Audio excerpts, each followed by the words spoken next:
الرحيم يا أيها الذين آمنوا اتقوا الله حق تقاته ولا تموتن إلا وأنتم مسلمون إلى آخر الآيات। সমস্ত প্রশংসা সেই মহান আল্লাহ তাআলার, যে মহান আল্লাহ তাআলা আমাদেরকে একটি মাইয়াতের দোয়া উপলক্ষে আমরা এখানে উপস্থিত হতে পেরেছি। আল্লাহ আমাদেরকে জুমার দিন আসর সালাতের পর এখানে উপস্থিত হওয়ার তৌফিক দান করেছেন। এই জন্য সর্বপ্রথম সেই মহান আল্লাহ তাআলার শুকরিয়া আদায় করি। আমরা সবাই বলি আলহামদুলিল্লাহ।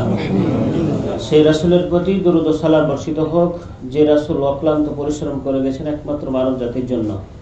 সেই রাসূলের প্রতি দরুদ ও সালাম বর্ষিত হোক, আমরা সবাই বলি সাল্লাল্লাহু আলাইহি ওয়াসাল্লাম। আমি একটি আয়াত তেলাওয়াত করেছি। এখানে মহান আল্লাহ তাআলা বলছেন, ইয়া আইয়ুহাল্লাযীনা আমানু, হে ঈমানদারগণ, হাক্কা তুকাতিহি ওয়ালা তামুতুন্না ইল্লা ওয়া আনতুম মুসলিমুন, হে ঈমানদারগণ ইত্তাকুল্লাহ, আল্লাহকে ভয় করো।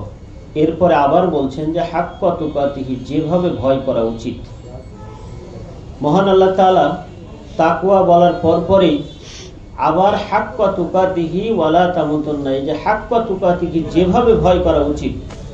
আল্লাহকে ভয় করে চললেই পৃথিবীতে সুন্দরভাবে, এই পৃথিবীতে যদি মানুষ আল্লাহকে ভয় করে চলে তাহলে তার পরকাল সুখময় হবে।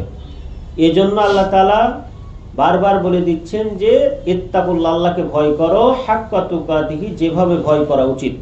আল্লাহ তাআলা অন্য জায়গায় বলছেন, ওয়ালাউ আন্না আহলাল কুরা আমানু ওয়াত্তাকাউ লাফাতাহনা, আল্লাহ তাআলা বলছেন যে যদি কোনো পৃথিবীর যে কোনো জনপদের, যে কোনো দেশের মানুষ যদি কি করে, আল্লাহ তাআলাকে ভয় করে চলে, আমানু, আল্লাহর প্রতি ঈমান আনে, ওয়াত্তাকাউ, এবং আল্লাহকে ভয় করে চলে, লাফাতাহনা, তাহলে আমি কি করব, পরিপূর্ণ করে দিব, আসমান খুলে দিব।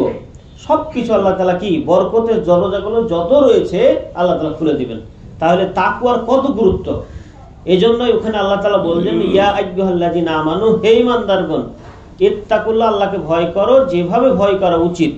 এরপরে বলছেন যে ওয়ালা তামুতুন্না ইল্লা ওয়া আনতুম মুসলিমুন, তোমরা পৃথিবীর মানুষকে মৃত্যুবরণ করিও না যতক্ষণ তোমরা কি মুসলমান না হবে।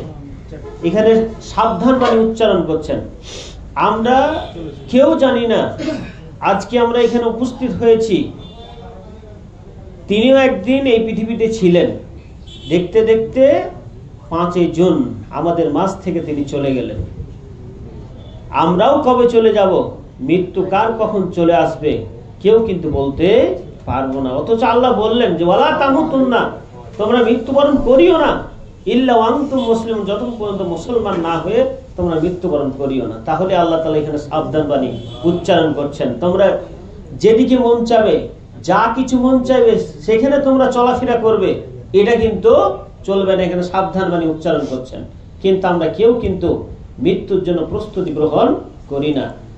আমরা কে সবচেয়ে বুদ্ধিমান ব্যক্তি, নবী করিম সাল্লাল্লাহু আলাইহি সাল্লাম যখন এই কথা বললেন তখন বলছেন যে যার টাকা পয়সা বেশি রয়েছে বা কিছু রয়েছে সেই হচ্ছে সবচেয়ে বুদ্ধিমান ব্যক্তি। নবী করিম সাল্লাল্লাহু আলাইহি সাল্লাম বলছেন যে না, আমার উম্মতের মধ্যে সবচেয়ে বুদ্ধিমান ব্যক্তি ওই ব্যক্তি যে মরতে হবে এবং মৃত্যুর জন্য আগাম প্রস্তুতি গ্রহণ করতে পারে, এই হচ্ছে সবচেয়ে বুদ্ধিমান ব্যক্তি।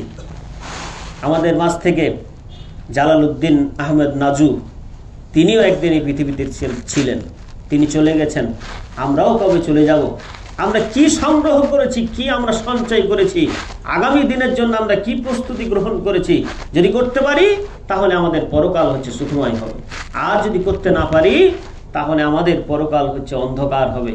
আমরা একবার রাত্রে যখন ঘুমাতে যাব তখন চিন্তা করব যে আমি আজকে সারাদিন কার সাথে কি অন্যায় করেছি, কার সাথে কি করেছি, আমাদের এগুলো দেখা উচিত। যদি না দেখি তাহলে একদিন আর করতে করতে করতে পাপের পাহাড় হয়ে যাবে, কিন্তু আমাদের নেকির খাতা থাকবে না। পরকালে কি জবাব দিব, আমি নিজের হিসাব যদি নিজেই আজকে নিতে পারি, নিজের জন্য পরকালের জন্য যদি প্রস্তুতি নিতে পারি, তাহলে আমার জন্য সুখময় হবে। আমরা এই পৃথিবী থেকে অনেক মানুষ চলে যায়, কিন্তু অনেক কিছু করার মনস্থ করে, কিন্তু যেইগুলি আসলে করণীয় সেইগুলি আসলে আমরা করি না। নবী করিম সাল্লাল্লাহু আলাইহি সাল্লাম বলছেন যে মানুষ যখন মারা যায়, এজা মাতাল ইনসানু ইনকাতা আমালুহু সালাসা, 3টা আমল তার জারি থাকে, 3টা, বেশি থাকে না, 3টা। আমরা অনেক কিছু করি, কিন্তু ওই 3টাই আমরা খুব কম করি।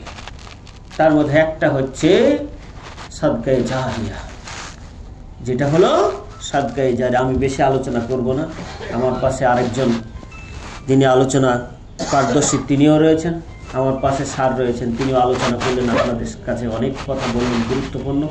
আমি ছোট্ট সংক্ষিপ্ত কয়েকটি কথা বলেই আমি আমার কথা শেষ করব। তাহলে 1 নম্বর হচ্ছে সাদকায়ে জারিয়া। সেই সাদকায়ে জারিয়া সে নিজেও করে যেতে পারে, এবং হচ্ছে তার আত্মীয় স্বজন যদি করে তার পক্ষ থেকে, মহান আল্লাহ তাআলা সেটাও গ্রহণ করবেন। সহিহ বুখারীতে একটি হাদিস রয়েছে এবং সহিহ মুসলিমেও সে হাদিসটি রয়েছে যে পৃথিবীর মানুষ যখন মারা যায় তার জন্য যে কাজগুলি করণীয়, সেখানে বলা হয়েছে নিহা। যদি আগে হচ্ছে জাহিলি যুগে কি করা হতো, মানুষ ভাড়া করে নিয়ে এসে কাদার জন্য রাখা হতো, 1 মাস এই অনুষ্ঠানগুলি করা হতো। এজন্য আমাদের উচিত হবে এই কাজটা একেবারে নিষিদ্ধ। আমরা যদি আমাদের আত্মীয় স্বজনকে যদি বলে না যাই আমি যখন মারা যাব তখন তোমরা কি কাঁদবে না, যদি এটা বলে না যায় তাহলে তারা কাঁদবে, আমাদের আত্মীয় স্বজন কাঁদবে, তাদের কাঁদার কারণে আমরা কিন্তু পরকালে শাস্তির সম্মুখীন হতে হবে। এই জন্য আমরা এখানে যারা উপস্থিত হয়েছি আমাদের প্রত্যেকের উচিত আমাদের পরিবার সকলকে কিন্তু বলে যাওয়া উচিত যে আমি যদি মারা যাই, মারা তো অবশ্যই মারা যাব তখন তোমরা কি কাঁদিও না। কিন্তু আমাদের সমাজে এমন একটা অবস্থা হয়েছে, যদি না কাঁদে তাহলে বলা হবে যে এর পরিবারটা কত কঠোর রে, ছেলেবেলা পিতা মারা গেল, মাতা মারা গেল, একটু বা কাঁদে না। কাদাটাই হচ্ছে ঠিক না, কাদা ওটাই হলো জায়েজ, যেই কাদাটা চোখে পানি পড়বে কিন্তু কোনো আওয়াজ হবে না, এটা হলো জায়েজ।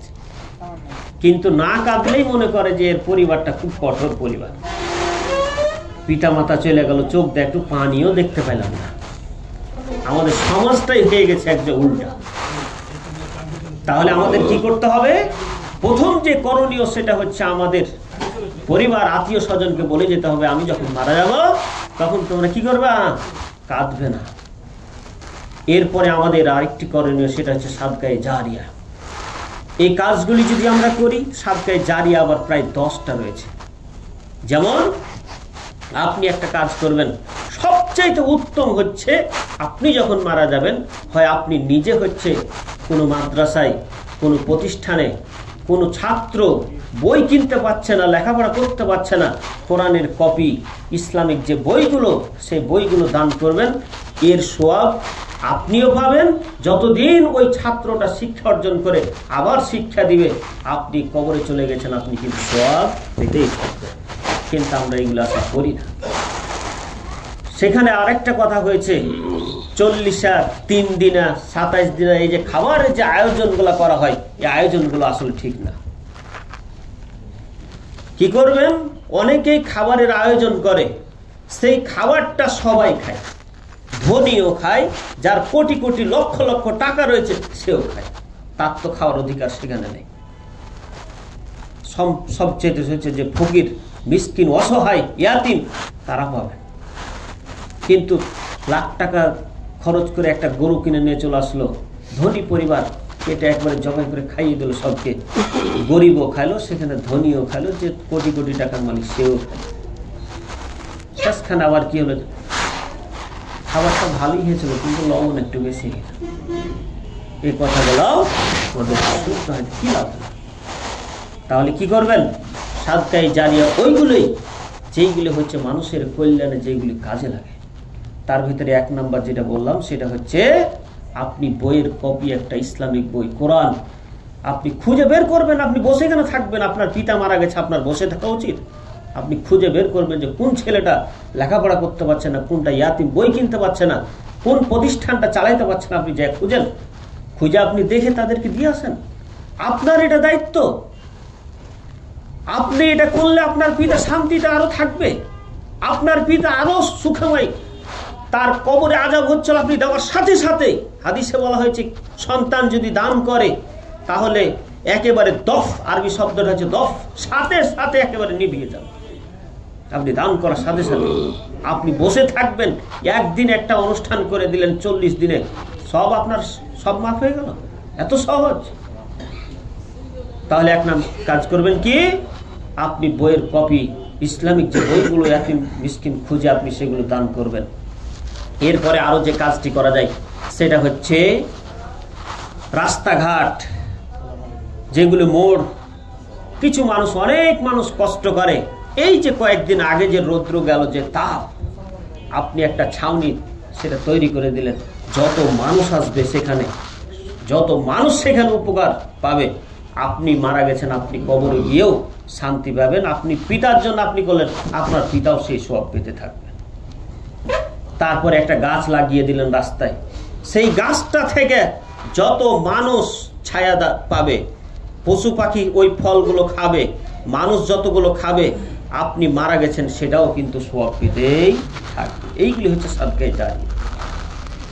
সহজ কথায় জনকল্যাণমূলক যত কাজ আছে মানুষের উপকারের জন্য, যে কাজগুলি করবেন সেই সওয়াবগুলো কিন্তু পেতেই থাকবে। তারপরে সেই হাদিসেই 2 নম্বর যেটা বলা হয়েছে, এমন একজন সন্তান। 2 নম্বর হচ্ছে এমন একটা আমল, আপনি যে আমলটা করে গেছেন, আপনি মারা যাওয়ার পরেও মানুষ ওই আমলটা থেকে উপকৃত হচ্ছে, এটাও কিন্তু সওয়াব পেতেই থাকবেন। এরপরে এমন একজন সন্তান, 3 নম্বরে যেমন একজন সন্তান, যেই সন্তানটা আপনি রেখে গেছেন, সেই সন্তানটা আপনার জন্য দোয়া করছে। আপনার সন্তান যা করবে আপনি সেই সওয়াব কিন্তু পেতেই থাকবেন।